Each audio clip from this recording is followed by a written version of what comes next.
श्रीमद् भगवत गीता के 18 अध्यायों में 15वां अध्याय एक अलग ही जगह रखता है। इसे ब्रह्म विद्या का हृदय कहा जाता है। सिर्फ 20 श्लोकों में भगवान ने 3 बड़े सवालों के जवाब दे दिए। ये संसार क्या है, तुम कौन हो और परमात्मा कहाँ है। भगवान श्री कृष्ण ने खुद इसे गुह्यतम यानी कि परम गोपनीय कहा है। गोपनीय इसलिए नहीं कि इसे छुपाया गया, बल्कि इसलिए कि ये हर किसी को नहीं दिखता सामने होने के बाद भी।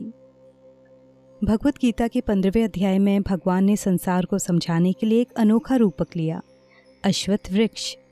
अश्वत्थ यानी कि पीपल का पेड़। संस्कृत में इसका अर्थ होता है जो कल तक भी स्थिर ना रहे, जिसका एक पत्ता भी हवा में टिका नहीं रहता। ये नाम कोई संयोग से नहीं आया, ये संसार की सबसे बड़ी सच्चाई का नाम था। और ये पेड़ उल्टा है, जड़ें ऊपर और शाखाएं नीचे। भगवान ने कहा, जो इस पेड़ को जान गया वही वेदों का असली जानकार है। तो आज इस पेड़ को हम डिकोड करते हैं, हर हिस्से को एक एक करके। इस पेड़ का हर हिस्सा कुछ कहता है, ऊपर से नीचे तक। जड़ें ये हैं ऊर्ध्व मूल, ब्रह्म परमात्मा मूल कारण। जड़ें ऊपर हैं यानी सारे संसार का मूल, इसकी नींव ऊपर है, परमात्मा में है। वो जो दिखता नहीं, जो छुआ नहीं जाता, वही सबका आधार है। हम नीचे जड़ें ढूंढते हैं, पैसे में, रिश्ते में, शरीर में, पर जड़ तो ऊपर है।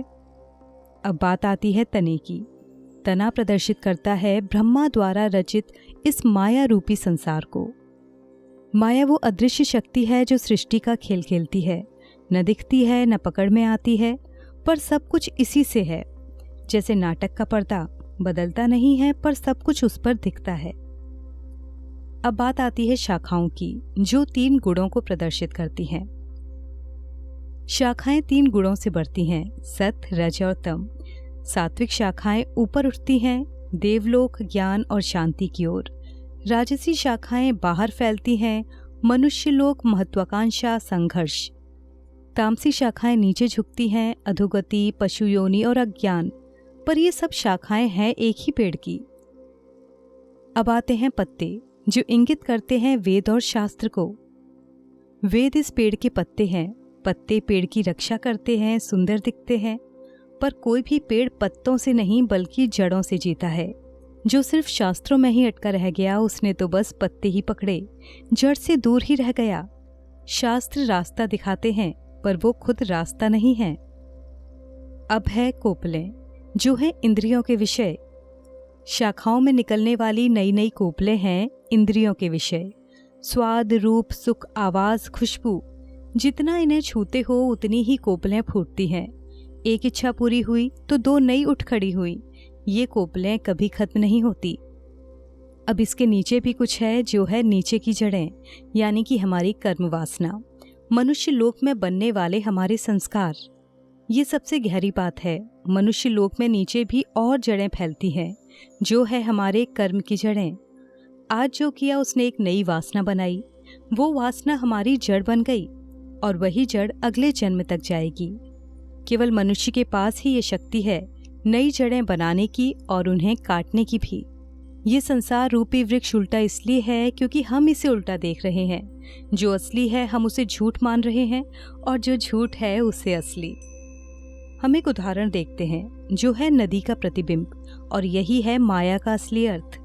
यदि आप नदी के पानी में झांको तो पेड़ का प्रतिबिंब दिखता है। कैसा? उल्टा। जड़ें आसमान में हैं, पत्ते पानी में। वो प्रतिबिंब बिल्कुल असली जैसा लगता है, पर है तो झूठ। यही संसार है। जो तुम्हें इतना असली लग रहा है, ये शरीर, ये नाम, ये संपत्ति, ये रिश्ते, ये सब उस प्रतिबिंब की तरह है। दिखता है पर है नहीं। और जो नहीं दिखता वो परमात्मा, वही असली है। इसलिए भगवान श्री कृष्ण कहते हैं, इस संसार रूपी अश्वत्थ पेड़ का न आदि है, न अंत है, न कोई पक्का रूप है। जितना इसे समझने की कोशिश करोगे तुम उतना ही उलझते जाओगे। इसे समझना नहीं है, इस पेड़ को काटना है। अब सवाल आता है कि काटना कैसे है? तो भगवान ने इसके लिए हथियार भी दिया है, और वो हथियार है असंग। असंग का अर्थ होता है न जुड़ना। ये जंगल में जाना नहीं है, ये सब कुछ छोड़ देना भी नहीं है। असंग का अर्थ है रहो संसार में, करो सब काम, पर भीतर से चिपको मत। भगवान कहते हैं कि असंग रूपी शस्त्र को दृढ़ होना चाहिए, इस पर रोजाना धार रखनी चाहिए। ऐसा ना हो कि एक दिन वैराग्य आया और दूसरे दिन मोह लौट आया। ये काम नहीं करेगा। जब तक ये बोध पक्का ना हो जाए जो बदलने वाला है वो मैं नहीं हूँ, तब तक ये शस्त्र धार नहीं पकड़ेगा। जड़ें ऊपर हैं, यानी जो तुम्हें बेकार लगता है वही असली है और जो असली लगता है वो बेकार है। ये सब उल्टापन ही माया है। ये उल्टा पेड़, ये संसार हमेशा था और हमेशा रहेगा। पत्ते झड़ते हैं, नए आते हैं, एक जन्म जाता है, दूसरा आता है। पर जिस दिन जड़ मिल गई, जिस दिन ये पता चल गया कि जड़ ऊपर है, परमात्मा में है और तुम उसी के अंश हो, उस दिन इस पेड़ की शाखाएं अपने आप कट जाती हैं, बिना किसी हथियार के। यही 15वें अध्याय का सबसे बड़ा सत्य है। और काट कर जाना कहाँ है? उस आदि पुरुष की शरण में, जहाँ से ये सारी सृष्टि शुरू हुई और जहाँ जाने के बाद लौटना नहीं होता। अब सवाल उठता है कि वहाँ जाने वाले होते कैसे हैं? मान मोह से मुक्त, हर पल आत्मा में टिके हुए, इच्छाओं से विरक्त, सुख दुख के झूले से उतरे हुए, ऐसे लोग ही उस अव्यय पद तक पहुँचते हैं। वो घर जहाँ ना सूरज चाहिए ना चांद। भगवान उस परम धाम का वर्णन करते हैं जहाँ सूरज नहीं चमकता, चांद नहीं चमकता, आग नहीं जलती। ये कोई आकाश में कोई जगह नहीं है, ये एक अवस्था है। सूरज चांद जड़ हैं, वे खुद नहीं जानते कि वे चमक रहे हैं, पर जो चेतना सूरज को देख रही है वो खुद से चमकती है। वो तुम्हारा असली स्वरूप है। वहाँ पहुँचने के बाद किसी बाहरी रोशनी की जरूरत नहीं होती। और अगर एक बार ये बोध आ जाए तो उस स्थिति से लौटना नहीं। अब एक सवाल उठता है कि तुम हो कौन? हम हैं भगवान का सनातन अंश। अब भगवान सबसे बड़ी बात कहते हैं, ये जीव जो तुम हो ये मेरा सनातन अंश है, न कल से न जन्म से, बल्कि सनातन, हमेशा से। तुम पैदा नहीं हुए थे, तुम थे। तुम मरोगे नहीं, तुम रहोगे। शरीर बदला, तुम नहीं बदले। तो फिर दुख क्यों? क्योंकि ये अंश प्रकृति में आकर मन और इंद्रियों से चिपट जाता है। ये ऐसा ही है जैसे किसी राजकुमार को भूलने की बीमारी हो जाए और वो भिखारियों की तरह जीने लगे। असलियत नहीं बदली, पर पहचान भूल गई। स्वामी राम सुखदास जी कहते हैं कि इस अध्याय को पढ़कर अगर साधक की एक बात समझ आ जाए कि मैं भगवान का अंश हूँ, शरीर नहीं, तो उसका कल्याण हो जाता है। और जब जीव शरीर छोड़ता है तो वो अकेला नहीं जाता। जैसे हवा फूल से खुशबू लेकर जाती है, वैसे ही जीव अपने मन, इंद्रियों और वासनाओं को साथ लेकर जाता है। इसलिए जो संस्कार इस जन्म में बनाते हो वे अगले जन्म में भी साथ जाते हैं। नए शरीर में आकर वही पुराना खेल शुरू हो जाता है। कान, आँख, नाक, जिह्वा, त्वचा और मन के द्वारा विषयों का सेवन। जब तक इंद्रियों से परे उस साक्षी की पहचान न हो, ये चक्र चलता ही रहता है। और एक बात और भी सच है, जो इस जीव को जाते हुए, रहते हुए, भोगते हुए देख सकते हैं, वे ज्ञान चक्षु वाले हैं। अब एक सवाल आता है कि परमात्मा है कहाँ? भगवान अब सबसे सीधा जवाब देते हैं, परमात्मा कहाँ है? सूरज में जो तेज है वो उनका है, चांद में जो शीतलता है वो उनकी है, आग में जो ऊष्मा है वो उनकी है, हर सुबह जो सूरज उगता है वो उन्हीं का तेज है। जब हम ये समझ जाएं तो हर सुबह प्रार्थना बन जाती है। वे पृथ्वी में प्रवेश करके सब प्राणियों को धारण करते हैं, रस बनकर औषधियों को पोषित करते हैं और जठराग्नि की अग्नि बनकर हर प्राणी के शरीर में रहते हैं और भोजन पचाते हैं।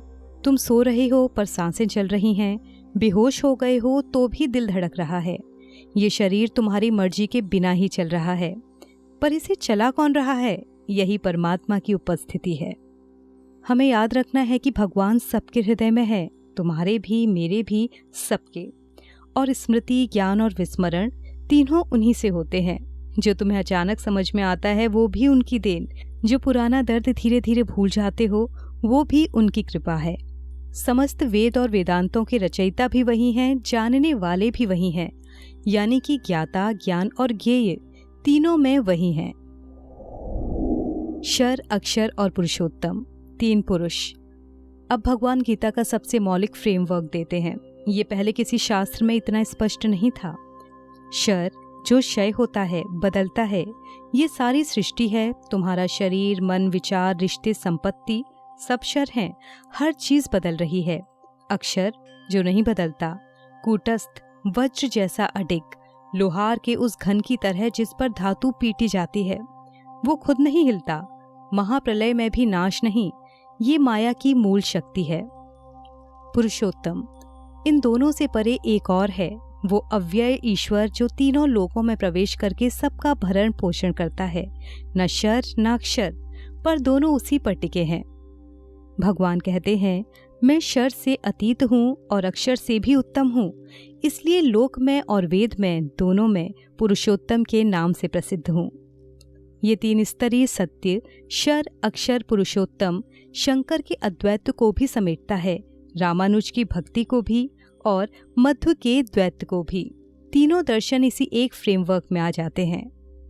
भगवान अंत में कहते हैं, जो पुरुषोत्तम को जान लेता है वो सर्वज्ञ है और सर्वभाव से मुझे ही भजता है। यहाँ सर्वज्ञ का मतलब ये नहीं है कि सब विषयों का ज्ञान हो, मतलब ये है कि जो जानने योग्य था वो जान लिया।